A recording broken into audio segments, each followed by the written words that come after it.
दोपहर का वक्त मुंबई का हमेशा भीड़ भाड़ से भरा रहने वाला लोकमान्य तिलक टर्मिनस स्टेशन। लेकिन आज वहां पर सन्नाटा पसरा हुआ था। चारों तरफ पुलिस खड़ी थी।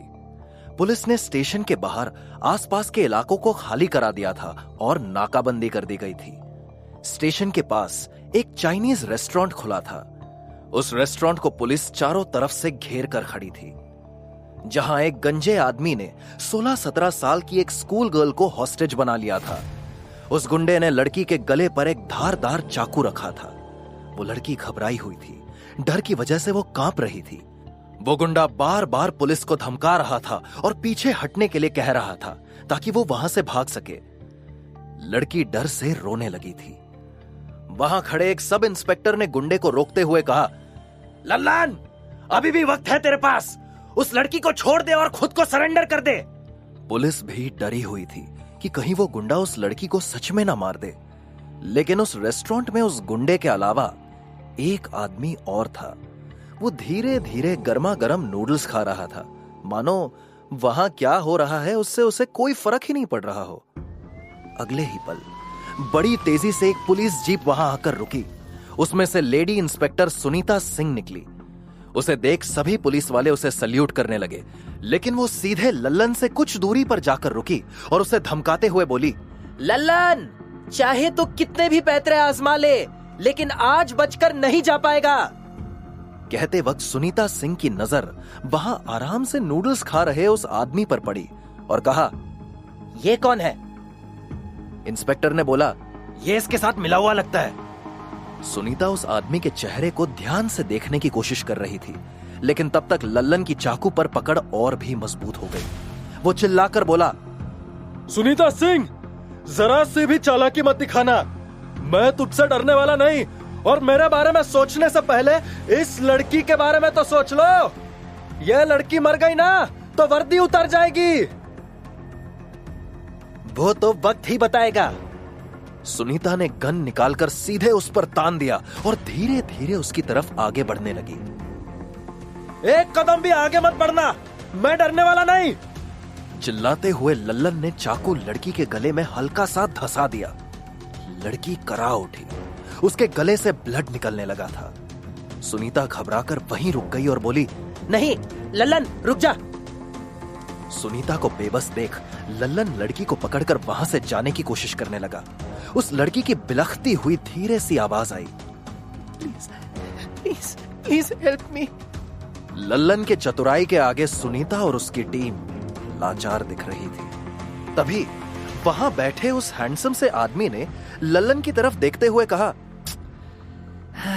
मजा नहीं आ रहा है यार, दम नहीं है नूडल्स में। उसकी आवाज सुन लल्लन का ध्यान एक पल के लिए भटक गया। सुनीता इसका फायदा उठाकर तेजी से उस लड़की को छुड़ाने के लिए उसकी तरफ भागी। सुनीता सिंह को अपनी तरफ आता देख लल्लन उस लड़की को मारने वाला था कि तभी उस आदमी ने अपने हाथ में रखे फोर्क को बूमरैंग की तरफ फेंका और फोर्क सीधा जाकर लल्लन के हाथ से टकराया और उसके हाथ से चाकू गिर गया। उसके इस एक्शन को देख सुनीता के साथ साथ सभी पुलिस वाले एक पल के लिए हैरत में आ गए। लल्लन चाकू दोबारा उठाने वाला ही था कि उस आदमी ने गर्मा गर्म नूडल्स उसके गंजे सर पर फेंक दिया। लल्लन जलन से चीख उठा। लड़की उसके हाथ से छूट गई और सुनीता के इशारे से पीछे हट गई। तब तक आदमी ने वो फोर्क उठाकर गुंडे की गर्दन पर लगा दिया। लल्लन छटपटाते हुए अपने गर्दन को छुड़ाने की कोशिश कर रहा था। हिलना मत वरना गले से खून सूप बनकर बहने लगेगा। उस आदमी ने उसे पुलिस को सौंप दिया।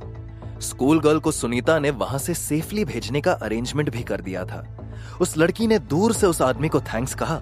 उस आदमी ने भी उसे कूल अंदाज में कहा, ऑल द बेस्ट कहते हुए अंगूठा दिखाया और अपना बैकपैक उठाकर चुपचाप वहां से जाने लगा। इंस्पेक्टर सुनीता सिंह ने उसे पीछे से आवाज दी, ए हेलो बैकपैकर, स्टॉप। उस आदमी के चेहरे पर एरोगेंट सी स्माइल आ गई। उसने बिंदास अंदाज में कहा, मुझे कोई रिवॉर्ड नहीं चाहिए madam, so thank you so much. Inspector Sunita ने सख्ती दिखाते हुए पूछा, नाम क्या है तुम्हारा? उस आदमी ने कहा, समर प्रताप। यहां किस लिए आए थे? इंस्पेक्टर के इस क्वेश्चन पर समर के चेहरे पर मजाकिया स्माइल आ गई और वो बोला, मुंबई में नूडल्स खाना क्राइम है क्या? नहीं, क्राइम तो नहीं, लेकिन हाथ में चाकू लिए हुए खतरनाक गुंडे के पास आराम से बैठकर नूडल्स खाने वाला कोई कॉमन मैन तो नहीं हो सकता। चुपचाप गाड़ी में बैठो, पूछताछ करनी है। इंस्पेक्टर ने अपनी जीप की तरफ इशारा करते हुए कहा, मैं आज ही मुंबई आया हूं और आज मेरा इरादा पुलिस स्टेशन जाने का तो बिल्कुल भी नहीं है, तो हम फिर कभी मिलते हैं। अपने सरफिरे अंदाज में बोल समर प्रताप सुनीता को बाय का इशारा करके जाने लगा। तुम कहीं नहीं जा सकते, वरना। सुनीता ने समर पर बंदूक तान दी थी।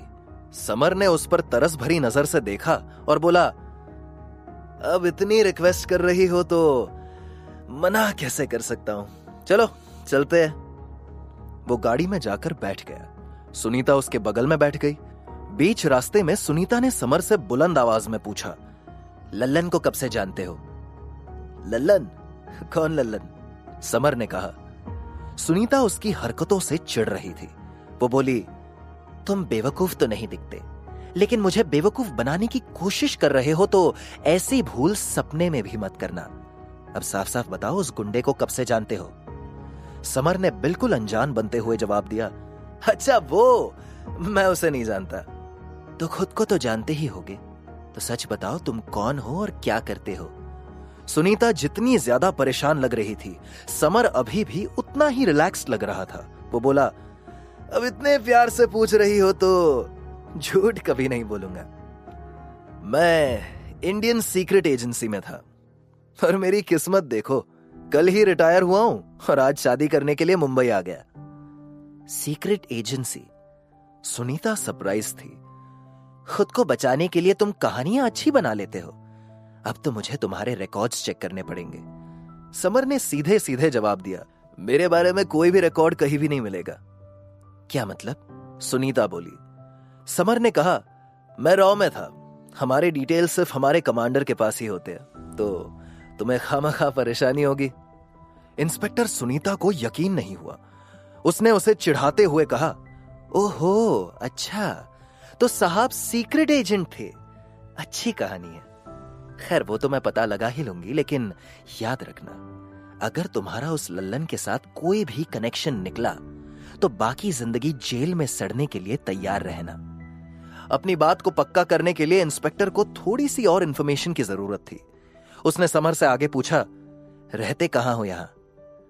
समर ने एक कार्ड निकाला और उस पर नजर गड़ाते हुए आगे बोला, कहा ना मैंने, मैं यहां शादी करने के लिए आया हूं। मैं तुम्हें अपने मंगेतर के डैड का एड्रेस जरूर दे सकता हूं, Narang villa 101 hill road, Bandra west. Inspector address सुनते ही चौंक गई।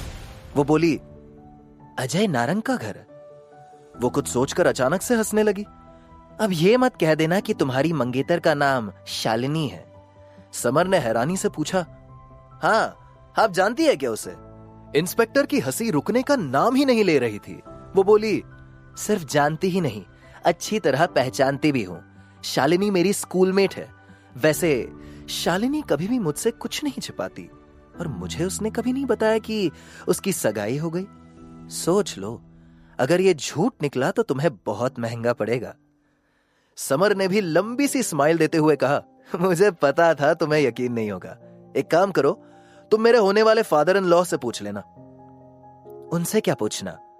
मैं तुम्हें ऐसे इंसान से मिलाती हूं जो खुद दूध का दूध और पानी का पानी कर देगी। फिर मैं तुम्हें घर दिलाती हूं हवालात में। Secret agent. समर जानता था कि वो उसे कहां ले जाने वाली है, इसलिए वो भी चुपचाप बैठा रहा। उनकी कार ट्रैफिक कम होने की वजह से सरपट दौड़ रही थी। वे हाईवे से होते हुए बांद्रा पहुंच चुके थे। एक आलीशान बंगले के सामने उनकी जीप रुकी। वो नारंग विला था। सुनीता ने समर की तरफ देखा और स्ट्रिक्टली कहा, सीक्रेट एजेंट, लो आ गया तुम्हारा ससुराल। चलो अब अंदर चलकर बात करते हैं। पुलिस की जीप देखते ही नारंग विला का गार्ड वहां आया। सुनीता ने अंदर जाने के लिए एंट्री पास मांगा। गार्ड इंस्पेक्टर को जानता था क्योंकि वो यहां आती रहती थी। समर भी बिना कुछ बोले चुपचाप गाड़ी से उतरा और सुनीता के पीछे पीछे चल दिया। थोड़ी देर के बाद दोनों बंगले के अंदर थे। इमारत बाहर से जितनी आलीशान दिख रही थी, अंदर से उससे भी कहीं ज्यादा शानदार और काफी बड़ी थी।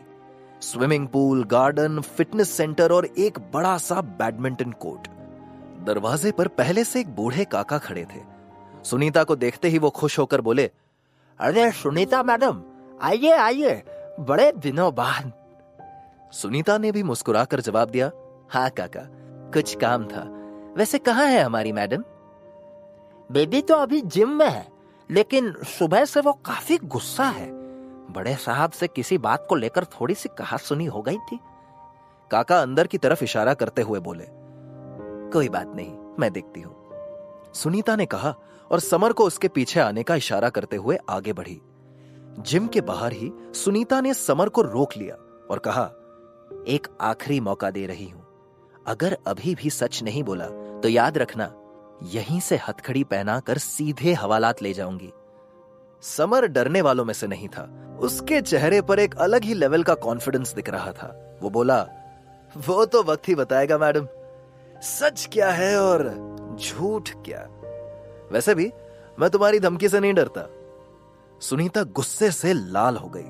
बहुत हो गया, तुम ऐसे नहीं मानोगे, कहकर उसने अपनी जेब से हथकड़ी निकाली और समर के एक हाथ को खींचकर उसकी कलाई पर लॉक कर दिया। इसके बाद वो आगे बढ़ने लगी, लेकिन समर के चेहरे पर शरारती मुस्कुराहट देखकर रुक गई। उसे एहसास हुआ कि कुछ गड़बड़ है। उसने उसके हाथों पर नजर डाली तो देखकर वो हैरान हो गई। हथकड़ियां समर की कलाई पर नहीं, बल्कि उसकी खुद की कलाइयों पर थी। सीक्रेट सर्विस की स्पेशल स्किल्स मैडम, समर ने सुनीता के सामने अपनी उंगलियों को नचाते हुए कहा। हथकड़ी पहने हुए सुनीता बुरी तरह से चिढ़ गई थी। समर के सामने उसे झुकना ही पड़ा। उसने ना चाहते हुए कहा, ठीक है, अब खोलो इसे। मान गए कि तुम हो सीक्रेट एजेंट। समर फिर से मुस्कुराया और सुनीता को चिढ़ाते हुए बोला, बड़ी जल्दी समझ गई। उसने सुनीता की हथकड़ी खोल दी। दोनों जिम में दाखिल हुए। रूम के बीचों बीच शालिनी बॉक्सिंग बैग पे प्रैक्टिस कर रही थी। शालिनी नारंग ग्रुप की सीईओ, जितनी अमीर थी उससे कहीं ज्यादा खूबसूरत। उसकी फिटनेस देख किसी भी रशियन एथलीट को भी जेलसी हो जाए, लेकिन लड़के उसे सिर्फ उसके पैसों की वजह से पसंद करते थे। इसलिए आज तक शालिनी की नजरों में किसी से शादी करने का ख्याल तक नहीं आया था और वो लड़कों के मामले में भी काफी अलर्ट हो गई थी। जैसे ही समर ने शालिनी को देखा, वो उसे हैरानी से देखता रह गया और बोला, 10 तो बिल्कुल नहीं, लेकिन हाँ 8 नंबर पूरे दे सकता हूं। 8। शालिनी का मुंह बन गया। बॉक्सिंग बैग पर पंच मारते हुए उसके हाथ रुक गए और वो समर की ओर देखकर बोली, Who the hell are you? उसका फेस देख समर मुस्कुरा दिया। ये किसे लेकर आ गई सुनीता? सुनीता को शालिनी के रिएक्शन की कुछ ऐसी ही उम्मीद थी। उसने कहा, तुम सच में इसे नहीं जानती? ये तो कह रहा था कि ये तुम्हारा मंगेतर है। What? शालिनी के एक्सप्रेशन पूरी तरह से बदल गए। वो समर की तरफ देख बोली, ये फियांसे, वो भी मेरा। इम्पॉसिबल। शालिनी ने अभी बात खत्म नहीं की थी कि समर कूल अंदाज में बोला, मेरा भी तुमसे शादी करने का कोई खास इरादा नहीं है, लेकिन क्या करे, तुम्हारे दादाजी और मेरे दादाजी ने यह रिश्ता तय किया है तो। शालिनी गुस्से से लाल हो गई। You bloody idiot, just shut up. वो तुरंत सुनीता से बोली, मेक श्योर कि हवालात में इसकी ऐसी खातिरदारी हो कि मुझसे शादी करने का तो दूर, मेरे बारे में सोचना भी भूल जाए। सुनीता समर का झूठ पकड़े जाने पर अब रोल में आ गई थी। उसने हथकड़ी निकाली और बोली, मुझे पता था कि यह झूठ बोल रहा है। अब तो इसे मैं बताती हूं कि मैं इसके जैसे छिछोरों का क्या हाल करती हूं। समर अभी भी रिलैक्स लग रहा था, मानो कुछ हुआ ही ना हो। सुनीता समर को अरेस्ट करने के लिए उसकी तरफ बढ़ी कि तभी एक भारी आवाज सुनाई पड़ी, स्टॉप, समर इज राइट। उन्होंने देखा शालिनी के डैड उनकी तरफ बढ़ रहे थे, लेकिन शालिनी कंफ्यूज्ड और शॉक थी। वो बोली, डैड, आप ये क्या कह रहे हैं? ये लोफर मेरा फियांसे। मिस्टर नारंग ने कहा, सुबह तुम्हें यही तो बता रहा था, मगर तुम नाराज होकर यहाँ बॉक्सिंग करने आ गई। थैंक यू डैड, वरना दोनों मैडम ने तो डिसाइड कर लिया था मुझे जेल भेजने का। समर अजय नारंग की तरफ बढ़ा। अजय नारंग ने उसे देख के गले लगा लिया और शालिनी को उससे इंट्रोड्यूस कराते हुए बोला, meet Samar Pratap, ex secret agent, जिससे तुम्हारी शादी तय हुई है। शालिनी और सुनीता दोनों ही शॉक थी।